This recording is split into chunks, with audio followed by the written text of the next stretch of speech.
people wanted to know how I came about doing this, finding the memoirs, Anne gave me a copy of the memoirs. It was in a buff envelope and it was all higgledy-piggledy. And I kind of left it for a while. It was after Dad died, didn't quite know what I was going to do with it. When I read it, I was just totally blown away. And I thought, I've got to make sure that people can access this. And I was inspired by my mother, who'd given me a copy of a journal, which I don't know if you can see, and it was written by her grandfather, V.F. Sparks, when he sailed on a boat, the bark called Lucia, all the way from Liverpool to the South China Seas and back again. So I thought, in the tradition of family trying to, you know, pass history down, I thought, well, I'll do the same for Dad. And also Rigby inspired me because she put the letters of my grandfather, her father, into print, and so did John, and he put his story of Uncle John into print too. So I thought, well, here we go. So that's how that came about. And then also I was completely struck at how little I actually knew about Dad's experience in the war. I'd spent nearly 3 months with him, sailing all the way from France to Turkey, and I had no idea what he had experienced during those years when he was the same age as I was. At 18, 19, I sailed with him, and he was about 20 when he was in the Mediterranean, and I had no idea. So again, I thought this is something that people need to know about. And so that's how it came into being. And then I thought, how am I going to do this? And I had lots of people saying, oh, it's got to look good. And I remember these friends of ours who we met through Roxy, our dog, walking along the beach, and they were typesetters. And I asked them if they could do it. They'd moved because of Brexit back to Germany.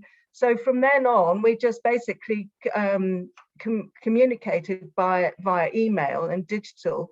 And somehow, remarkably, we've managed to get this book into print through the pandemic and everything. So I think, you know, that I'm quite pleased with all the support that I've had that we've managed to do it. So what I would like to do is just to read 2 little excerpts from the book, just so that the things that I was, you know, things that I wanted to remember, I remember a lot when I read it. So the first one was about the conditions in the Arctic.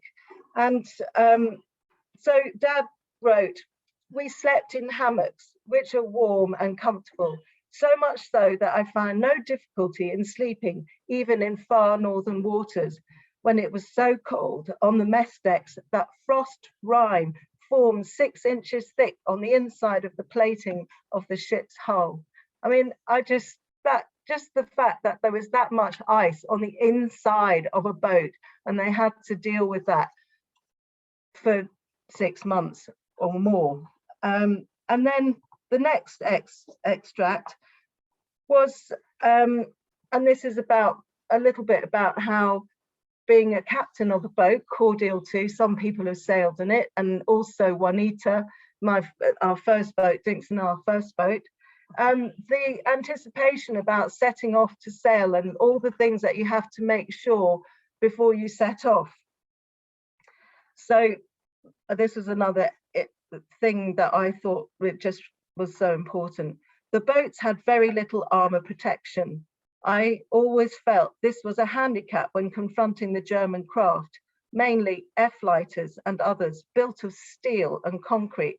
I remember when going on patrol in the evening, trying to choose where on the bridge to sit so that I had the best armor protection.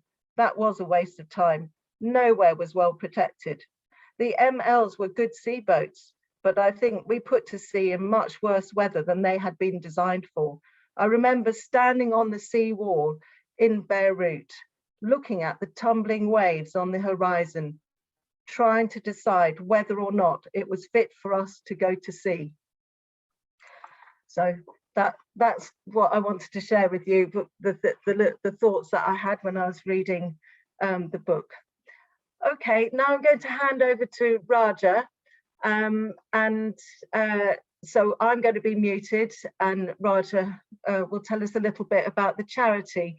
I have to say that Susanna and Urban didn't want any payment for the work that they did, and they said to choose a charity. And so I chose Green Kordofan. Over to you, Raja. Thank you so much. Oh gosh, I don't know where to begin, Karen. But honestly, I myself personally really deeply been touched by your kind gesture and by choosing our charity to benefit from this. So my warmest appreciation to you, to your family, and to Robbie, whom we are here to celebrate his life and to remember. On behalf of Green Kordofan, trustees and children of Ida, who are the first to benefit from this. Thank you ever so much. It's splendid, really. It's a memorial to offer sanctuary to children who are fled war in Sudan. I think maybe not many of you know where is Sudan, but Sudan is the country south of Egypt, and in 2011 the country split into two, and just on June of that year, over 1 million of people have been affected by that, and more than 200,000 people had to flee their country or their home because of the bombing. Most of our people, the people who are supporting now, settle. Sorry.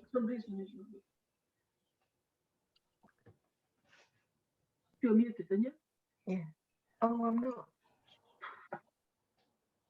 Are you able to hear me? Yes. Okay. Ask Steve to do the photos. Do you want me to do anything, Steve, from here? Steve, do you mind doing the photos? Carry on. All right, all right. All I wanted to say is we are supporting children who've been affected by war, and what is really kind of, you know, some of them might be really younger than Robbie at the time when Robbie was taking part in that horrible kind of scientific kind of, in a way, when you look at it and when you read his book, I'm quite sure some of you might recognize the amount of science and that's been put into that war and the loss of life. So I'm just going to say I'm really thankful that you have kind of chosen our cause to benefit from it, and I hope the stories that you have put together, Carine, will help a lot of other young people in the similar age and the people who actually aspire to go to the Navy to kind of get some strength from that stories, and for sure our children will learn something from that. Thank you.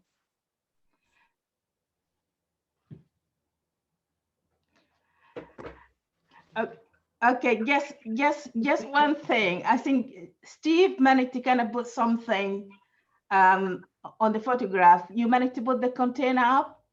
Yeah. Right. So the container you saw here is actually partially being funded by the money that we raised through donation, and the money that the company, the printing company, has actually donated back to this cause. So we're really thankful for that. It cost us more than 15,000 to get these containers from Holland. It's another sailing business. So it's sailed all along. Honestly, it's a story in itself. It sails all along from Holland, Rotterdam, and up to Kenya, and then from Kenya on land to Uganda, and through Uganda to the capital of South Sudan, Juba. And then we took it on land from Juba for 13 days, actually, on land to get to those young people.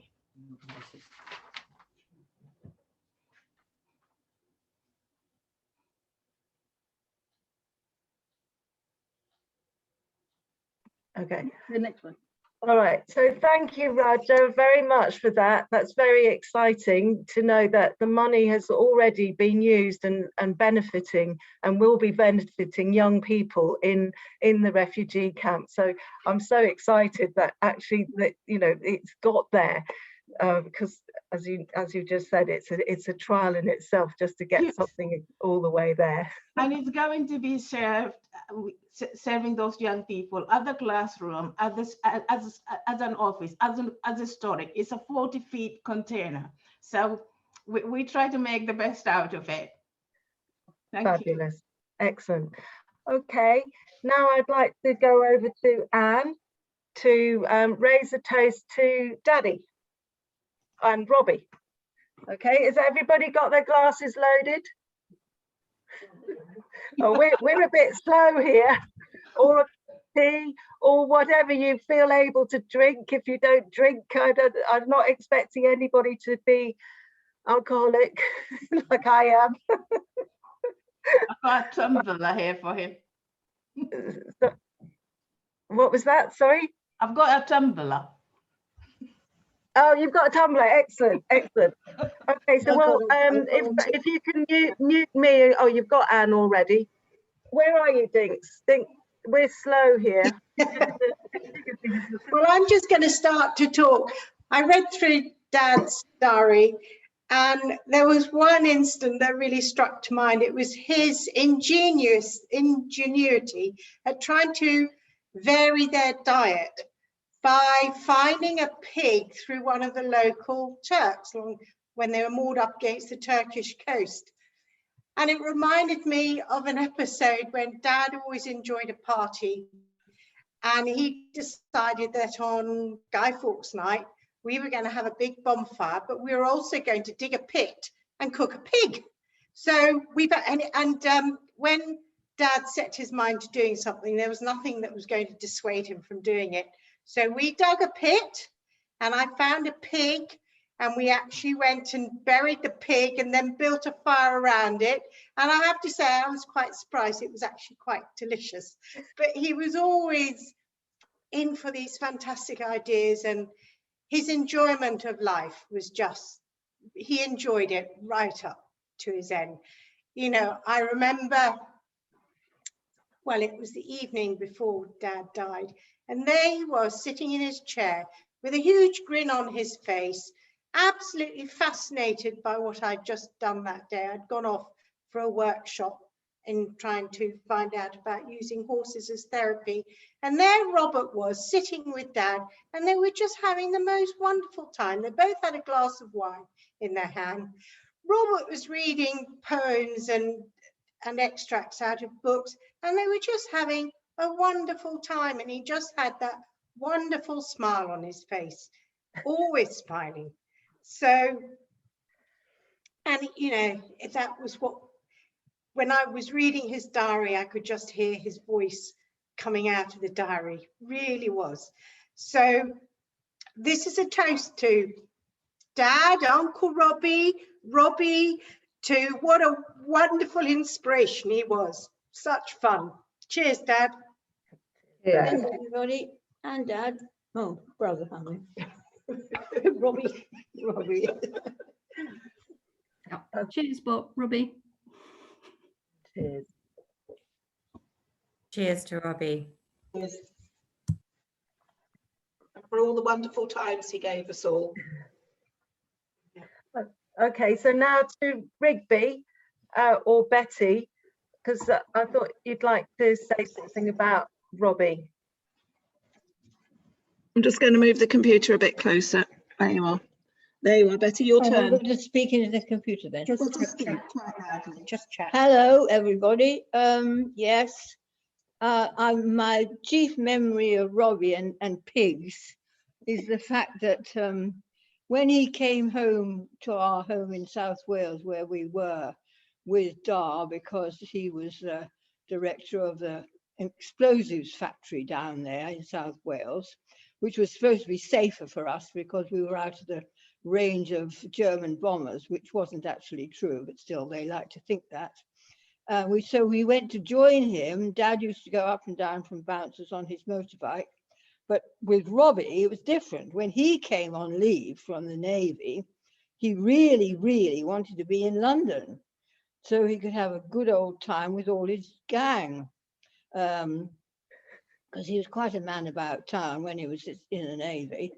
And so, you know, he felt a bit annoyed that he had to go all the way down to South Wales to live in the lee of an explosives factory when he'd already had several months at sea trying to dodge the bombs and the torpedoes and all the rest of it. So, but anyway, mother insisted on him coming down to the family, which he did because he was a very dutiful son. And he was also a very dutiful brother. So he probably thought, well, I better look after the old girl and also the little sprogs that she's got. So he came down and he used to say, well, right, what are we going to have to eat? So Dar, that's my Dar, Robbie, the senior person, or Robert Odell, he would say, well, actually, I think the best thing we can do is kill a pig. So Robbie said, that's just up my street. Thanks very much. I like killing things. I'd really like to go and do that on my horse. But anyway, so he did. So together, they said to me, they put me to bed early, and they didn't want me to see this dreadful happening. And they got Helen to do the this is your Auntie Helen or whoever you are, cousin Helen or whatever she was to you. She was my elder sister. And she acted as my mum, as a very, very nice mother, I may say. And so anyway, they decided to happen upon a pig. And of course, we kept pigs. And they were rather nice little things. We were very fond of them. We very, very rarely killed them.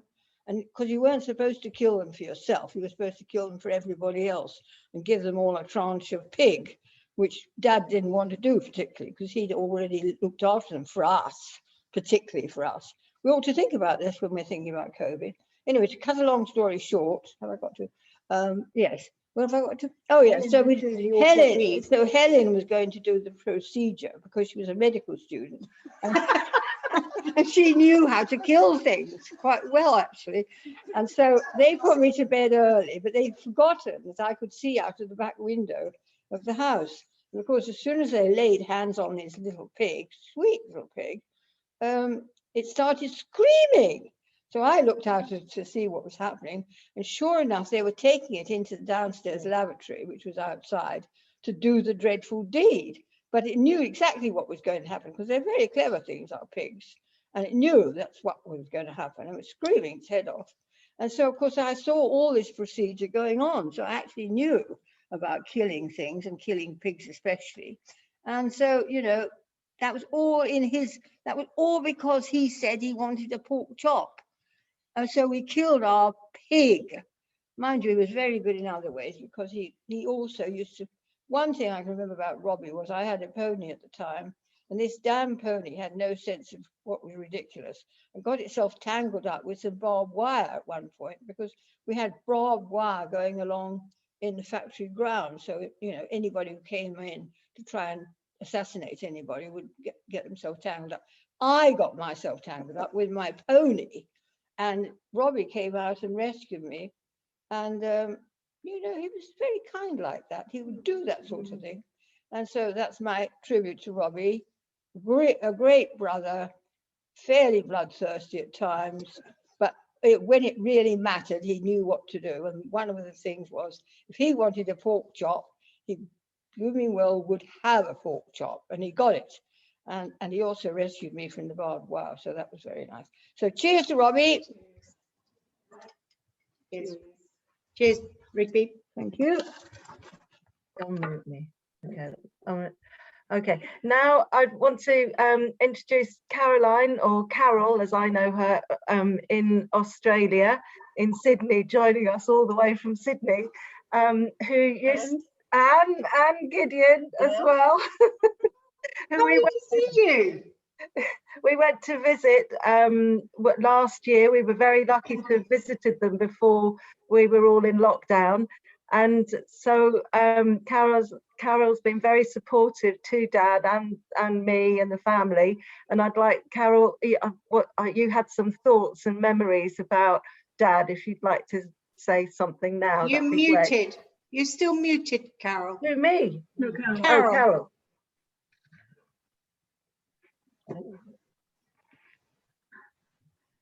Okay, That's it. there we are. I'm up and running, as it were. My first memory of working for Robbie, I had arrived, and it was probably the autumn in Rome, and I know he had a flight to go out to somewhere in Africa at 1 o'clock.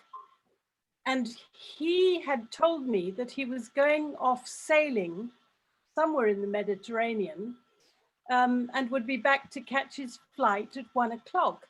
And I realized that he thought it was 1 o'clock in the afternoon, whereas this flight was flying out of Rome at 1 o'clock in the morning. Now, I was new to FAO.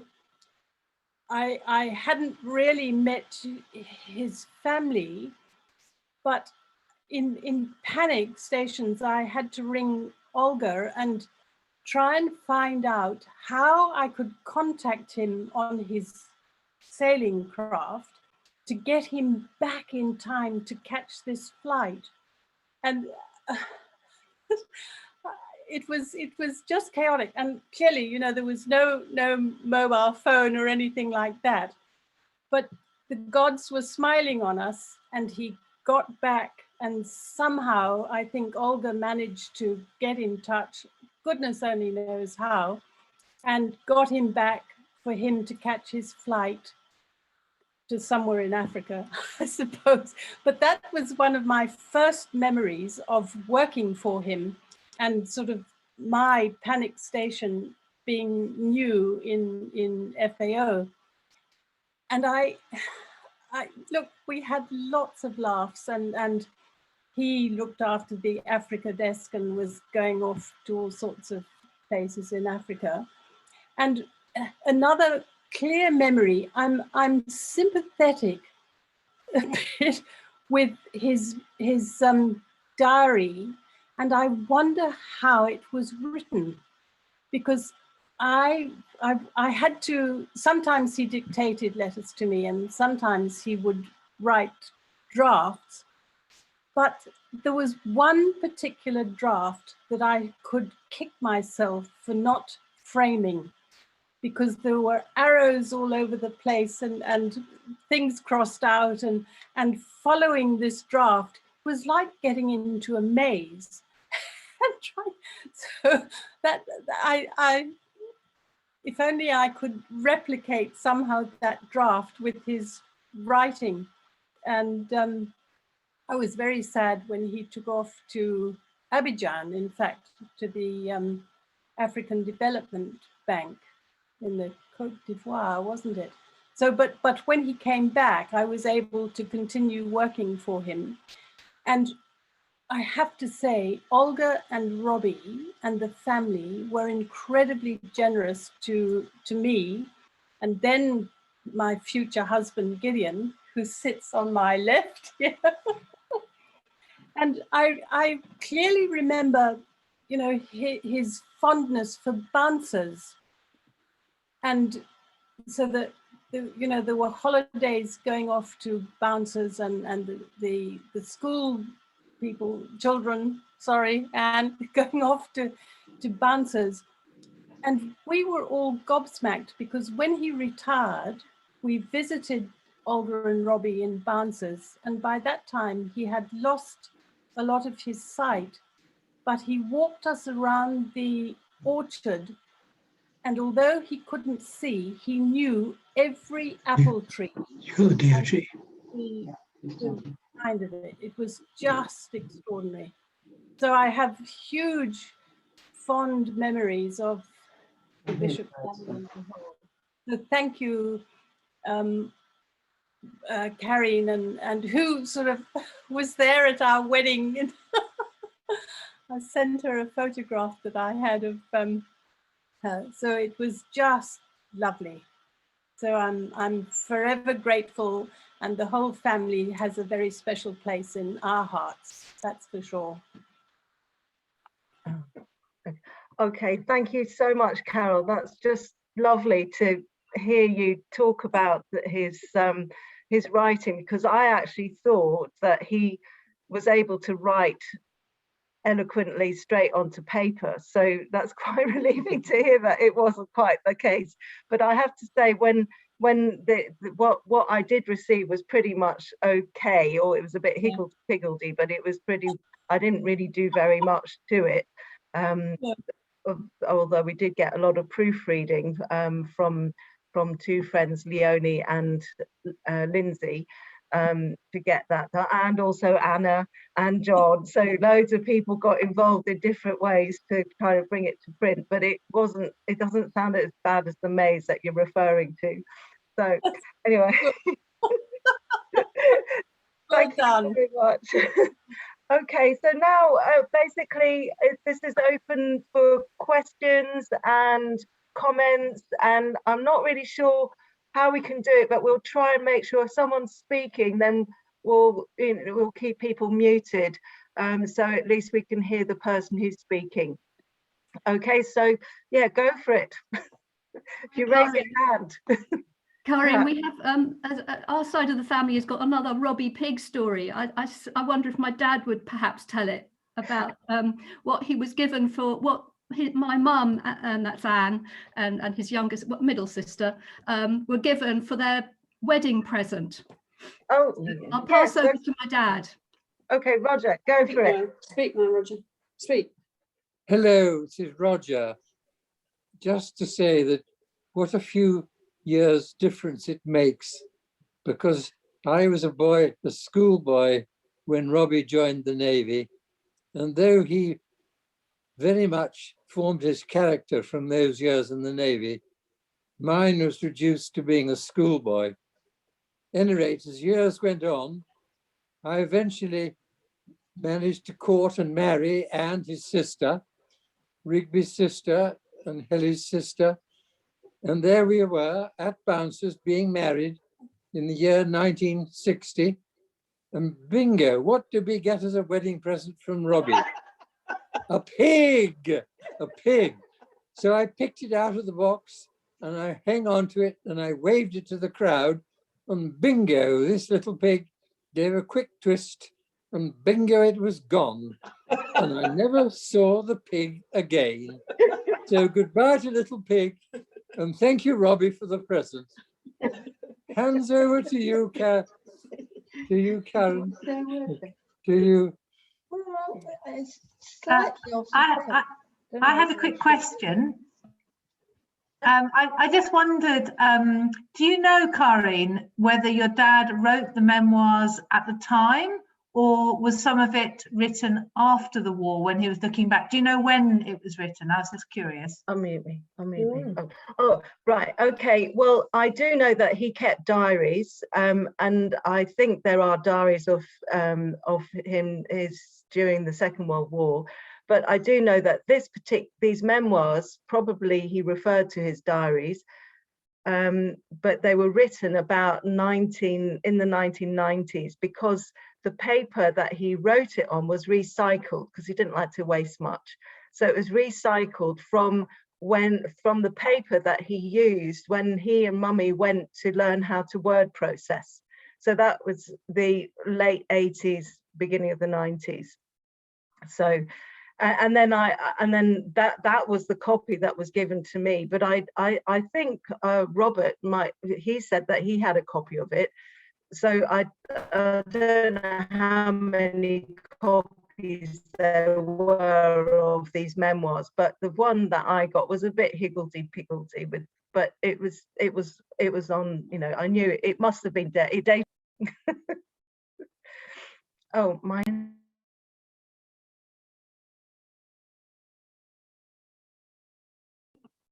talk. Hello. Yep. This is slightly off the point, but you're, I think you've got some kind of connection this family has with New Zealand. Is this because my auntie Gertie, who was one of the Humby sisters, was associated with New Zealand because she went there with her husband, and at one point, and in the family tree, there is somebody who's referred to as Little Aunt. Now, Little Aunt definitely has the look of South Seas person on her. I don't know whether she was coloured in some way, very dark coloured person, or what she was, but she had lovely curly hair as well. We've got quite a lot of curly hair in our family too. And I'm wondering whether this Little Aunt was something to do with New Zealand. Does anybody who's associated with New Zealand know anything about that side of the family? Because if so, I'd love to be in touch with them to find out where this association with New Zealand comes from, which I think is still there. From what you've said today, it sounds as if Polynesia and New Zealand are all somewhere or other in our genes. Does anybody know anything about that?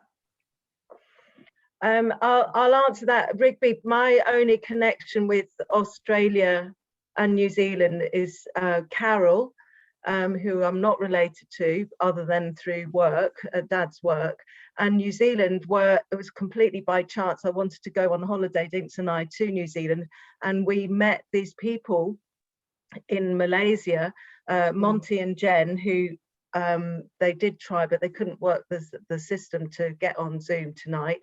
It is late at night in New Zealand, and we just met them, and we've remained friends with them ever since. And so that's my connection. I don't know of any family connections like blood ties. It's only purely family, friends. But in a way, I kind of see my friends now as my family, because I get so much support from my family, who I'm looking at, family and friends, and you're all just lovely. Anyway, before I go on again, anybody else who'd like to say something?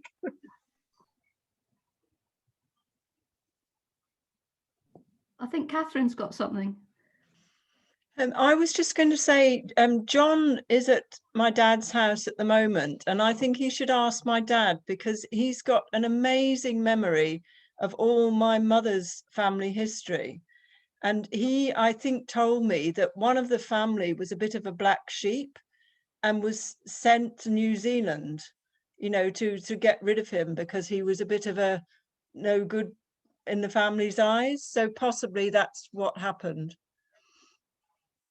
But I can't tell you, but I'm sure my dad will.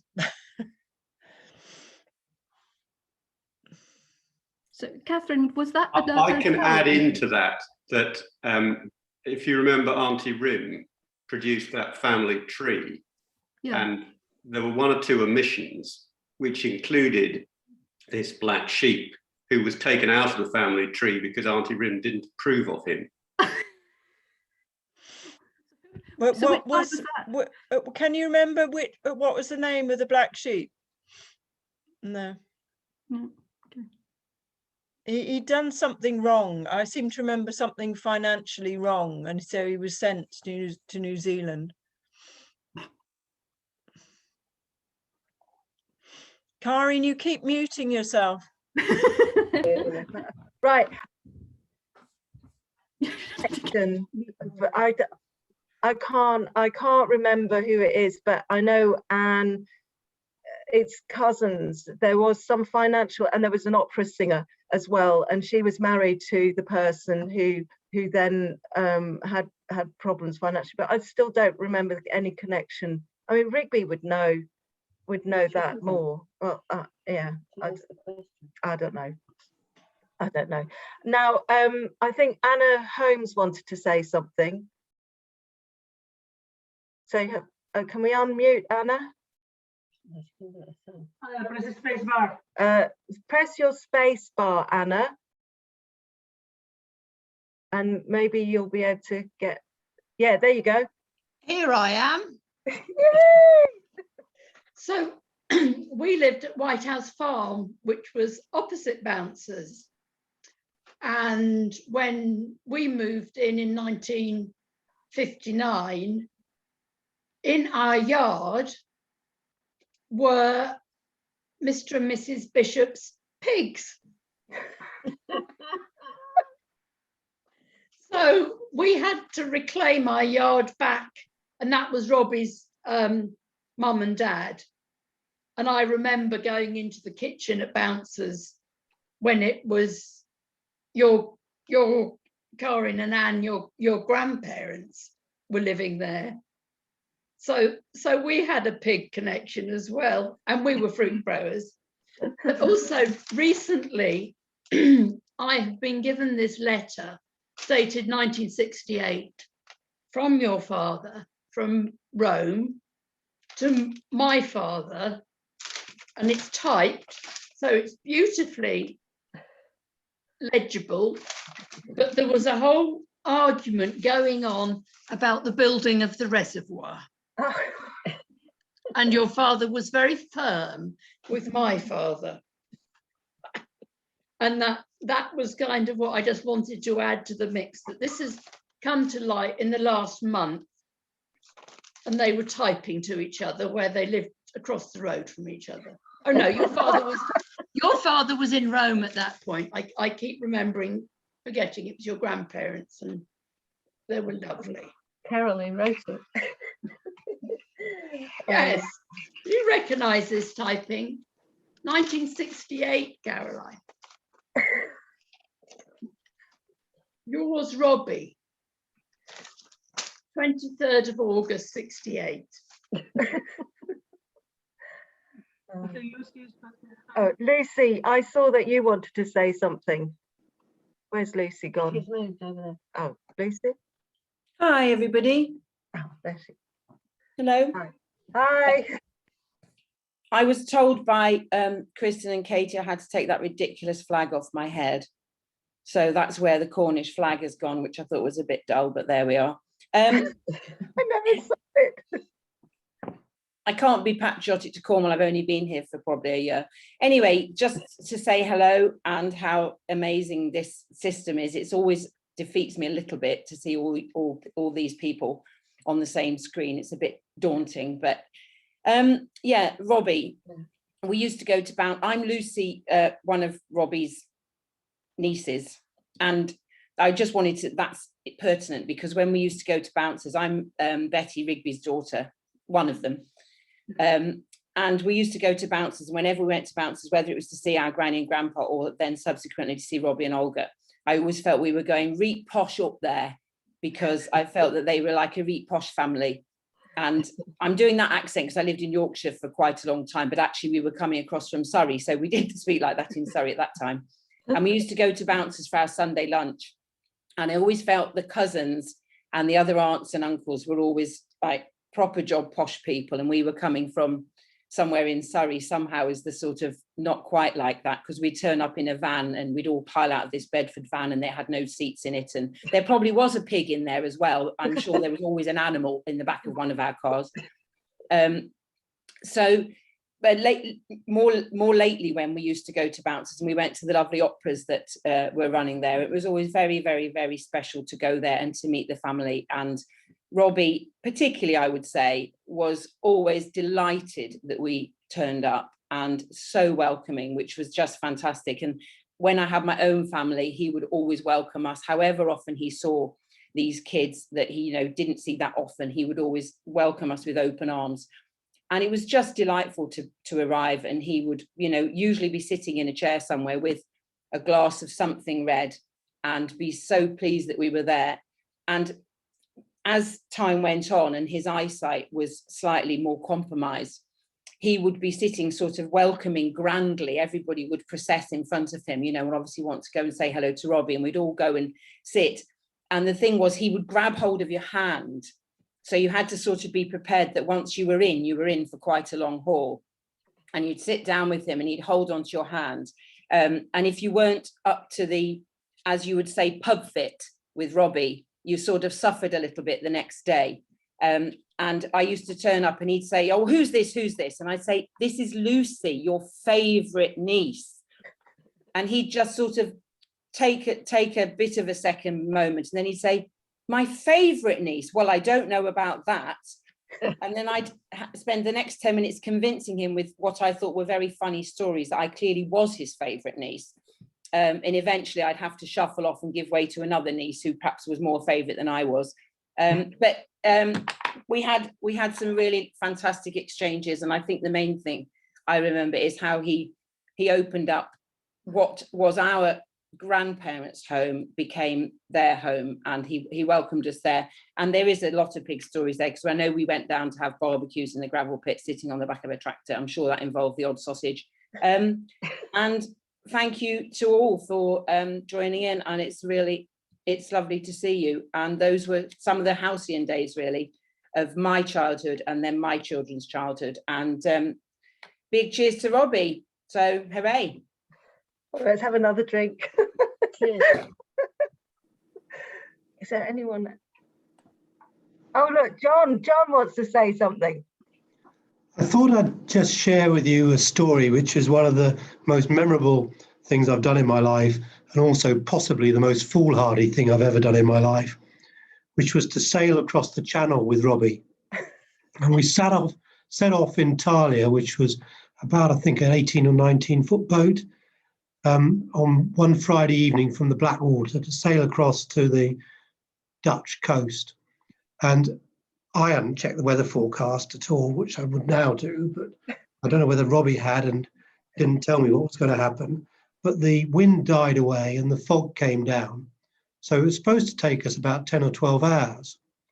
And in fact, it took us 36 hours drifting around the channel in the shipping lanes in the fog, with horns going off from ferries around us, with the lavatory consisting of a bucket and the food consisting of a fruit cake that Olga had baked for us before we left. And we finally got to somewhere or other, and the tide was running quite swiftly, and I persuaded Robbie to put the outboard engine on so we could just get into this little port. But the tide was running so fast that the outboard engine was insufficient to get us into there. So we then spent another couple of hours drifting along the coast to the next port. So we got in, and it was a huge proper maritime port, and we went in, there was a massive dock wall, and we just tied the boat to the bottom of the steps and clambered up 20 or 30 feet up these steps. And opposite was a little bistro, and we had the best steak frite I've ever had in my life. Oh. I remember your stories, and I remember Dad with his boats, different boats, getting from one place to another place. Yeah. Oh, Catherine. I've actually got two short stories. One is about boats. It just reminded me, and some of us here will remember it too, because it was a trip that we went with Robbie on the Norfolk Broads. And I think it was me, John, Robert, Nicholas, Christopher, and Anne. Is that right? Yeah. And Robbie was the only adult there. He was the captain, and he was going to do all the sailing, and we had to do everything else.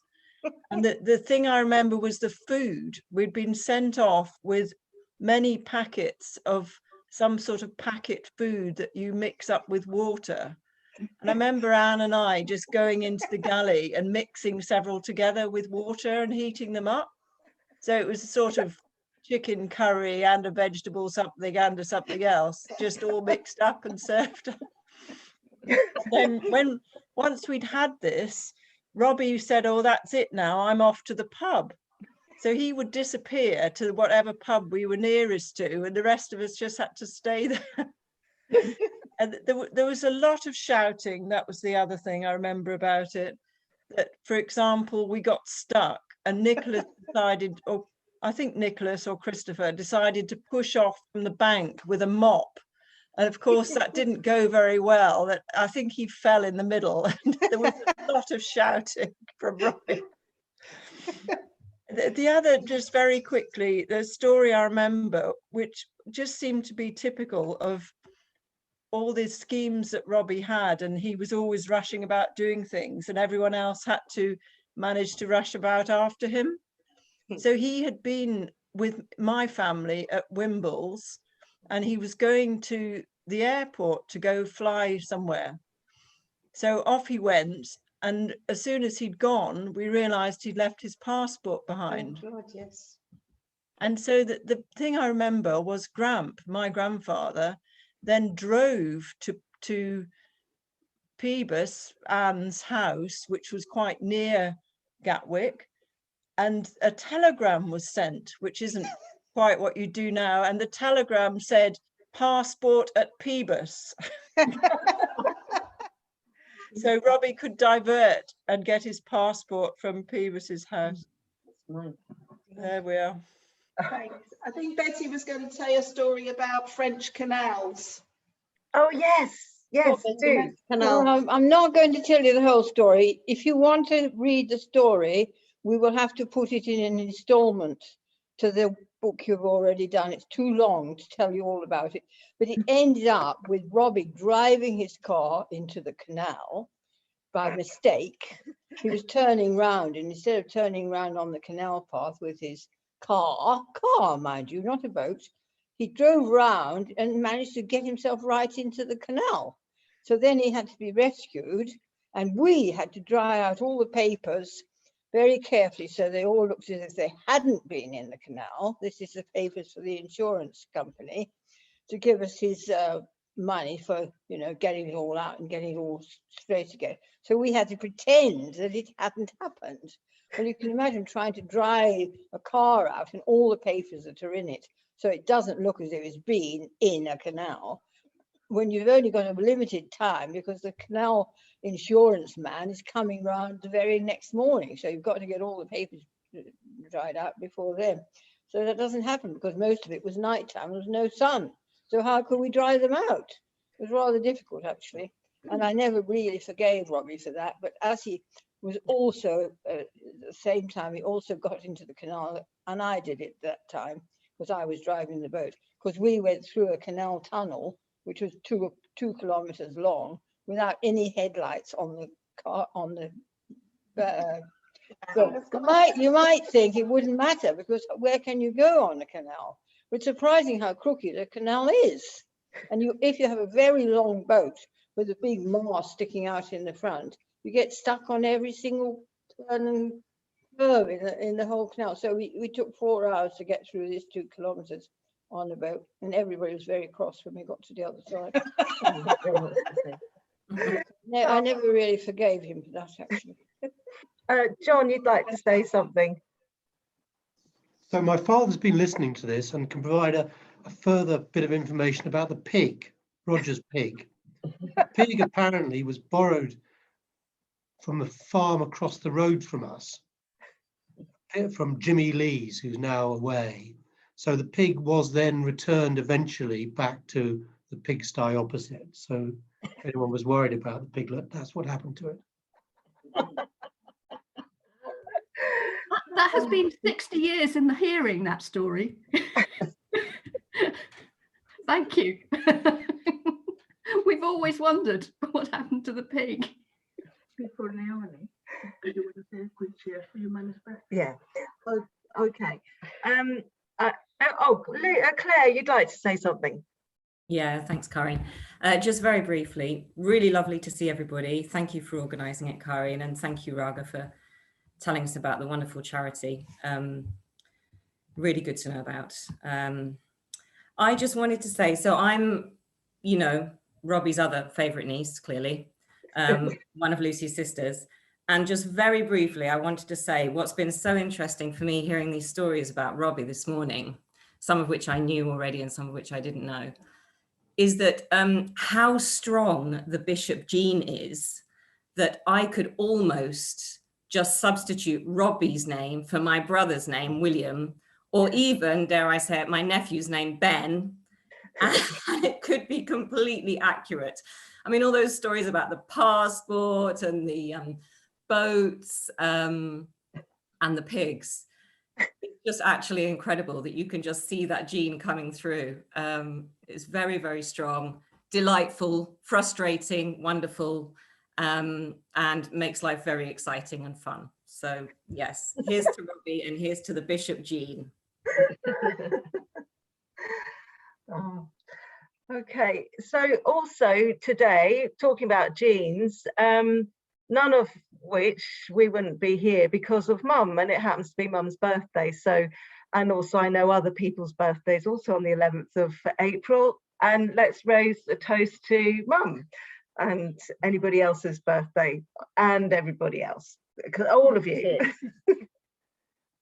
I think beside every crazy man is a strong woman. No, I don't need to be muted because I'm listening to say beside every adventurous man or crazy man, there is a woman that it facilitates it. So yes, cheers, Olga.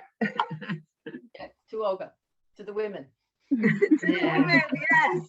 I definitely think that the Bishop gene runs through the Bishop women as well, from what I know of them. Yeah, unfortunately, yeah. Oh dear. I'm just going to wave goodbye because I have to go. Oh, okay. Lucy. Goodbye. We're just wrapping up actually, Lucy, so we're not going to go on for very long. I just wanted to say thank you to everybody. And Leonie wanted to say something, and then we're going to finish. Carol, Carol wants to say something as well, Carine. Oh, Carol, you say something. Carol, then Leonie, and then goodbye. I just wanted about the New Zealand connection and thinking of Olga, especially today as it's her birthday. Did she not have a sister that lived in New Zealand? Now, I can't remember the name of her sister, unfortunately, but your mum had a strong connection to New Zealand. Do you remember that? Well, I'll pass you over to Jane. Now, Jane can tell you there. So we can say goodbye at the end. Yeah. Can you unmute yourself, Jane? Yeah. Okay, I think I'm unmuted. Yeah. Yes. Olga's sister Maureen, my mother, had no connection with New Zealand, I'm afraid. Lots with Australia. So that can't shed any light on that. But we have loads of wonderful stories of Robbie and all his amazing stories and slides and adventures, and he was certainly real fun to have as an uncle-in-law. But no New Zealand connection. Sorry about that. Okay. LJ. Right, LJ, Leonie. Well, first of all, thank you all of the Bishop and the extended family network for joining Dinks and Carine in the launch of Robbie's memoirs. It's an extraordinary joy to and a creation that has come together. But there's particular people that we'd like to thank, and Urban and Christine, I'm not sure that they were able to join us, but they were the couple that Carine referred to, who as typesetters have created a very, very beautiful book. It's beautifully laid out, it's on beautiful paper, it's beautiful. So it's a joy to read. Thank you, Urban and Christine. Susanna, sorry, apologies. Susanna, I do apologize. And I'm sorry, was it David, the person who drew the maps? They're beautiful. Oh, Dennis Smith. He hasn't joined us, no, yeah. I'm having senior moments and misnaming everybody, but the maps are a joy. They really are lovely. And of course, there's family members who have contributed to the whole process, but there's particularly Sally and Robert and Anna and John, and Lindsay Fowler, who assisted with editing and proofreading. And of course, the circle of friends around Dinks and Carine in Ramsgate, who've been full of very helpful, I'm sure, Carine and Dinks, advice about what to do, how to do it, when to do it, and then reminding you again in a completely different way of another way. So, but particularly, I want to acknowledge here with all of us the role that Dinks has always taken in terms of supporting Carine to bring these memoirs into fruition, because it has been quite a task. They were on somewhat frail paper, and I think it was a daisy wheel printer that had printed it out. But No idea. thank you, both, and thank you to Dinks for the support that she's always given to the family and to these memoirs. And there's talk, and I think there is an opportunity to now look at the women's role in the bishop and extended family, so that Olga's memories, who clearly did not have a sister that went to New Zealand, as far as we know, and there's a sister that we will discover. But there we go. And hopefully, as the COVID restrictions pull back, there will be able to be gatherings where people can share memories and stories of the whole family, and perhaps an opportunity for us all to go to look for the mystery sister in New Zealand. So thank you. I'd kill a pig. Vegetarian. I'm not for barbecuing it. Absolutely. And Raja, thank you for sharing with us the work that you're doing. And I think there's also a story about the life of a shipping container and its journey. So I'm going to speak to you about a little story of the shipping container. Thank you so much. Hello, Uncle John. Hi, Uncle John. Lovely to see you. Hello. That's an impressive beard. Lovely. Yes. It's a coffee.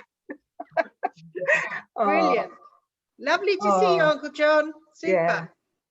Lovely to see. Okay. Would you like to say something, John? Yeah, John's Hello. Hello.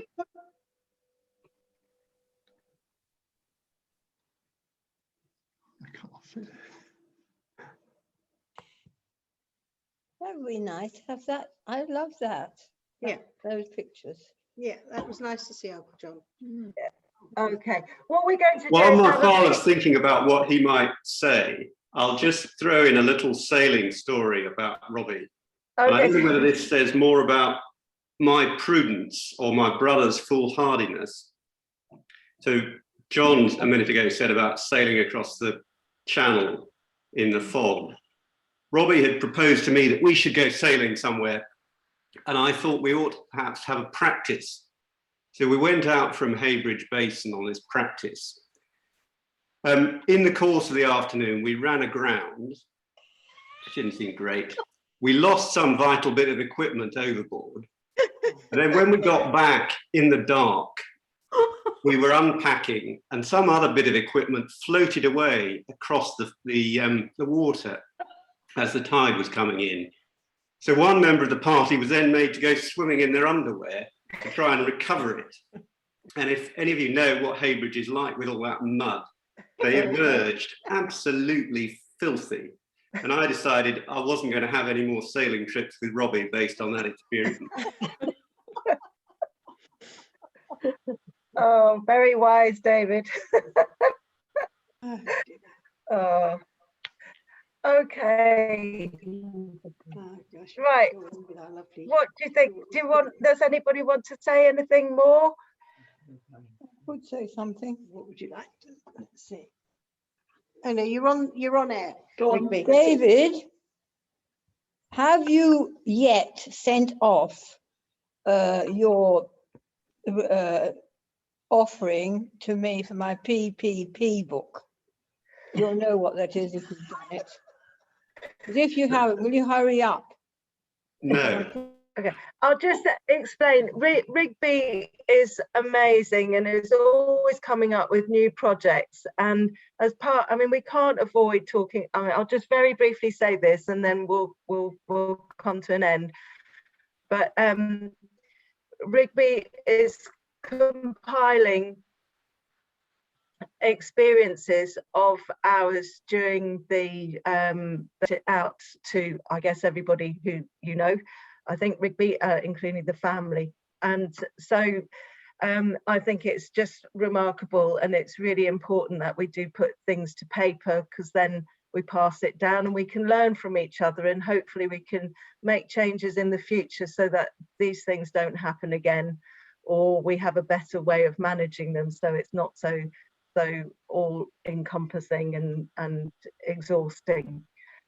Okay, thank you ever so much, everybody, for coming today. It's just been absolutely wonderful to see you all. I'm hoping that we've managed to take a photo of you all, but if not, just keep this memory in your minds and for as long as you can, and we'll see each other soon.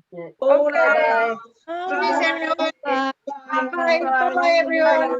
Bye. Bye. Bye. Bye. Thank you. Thank you. Thank you, everybody. Thank you, Carine. Thank you very much. Thank you. Thank you. Bye. Thank you. Bye-bye. Bye. Great. Cheerio. Bye. Leave. Bye-bye, Carol. Bye, both of you. Lovely to see you, Carol. And great to see you, Anne. Lovely to see you. Bye. Anne, before you go. Hi, Catherine. Has Rigby, have you got I sent you an email the other day. Who are you asking? Catherine's asking you whether you got her email. Yes. Yes, that's all right then. And I didn't Haven't know if haven't I answered you? Well, I haven't got it yet, but I'll have a look. Well, I sent you a card this morning. Oh, lovely. Thank you. Yes. Just when you asked David, I thought, I hope you've got my contribution. Yes, I did. Thank you. Very good. Well, Very I thought interesting. I agree with Carine. I thought it was a really nice idea. So thank you for doing it. There's only one trouble. Anyway, it doesn't matter. Have a lovely day, everybody. The No, it sun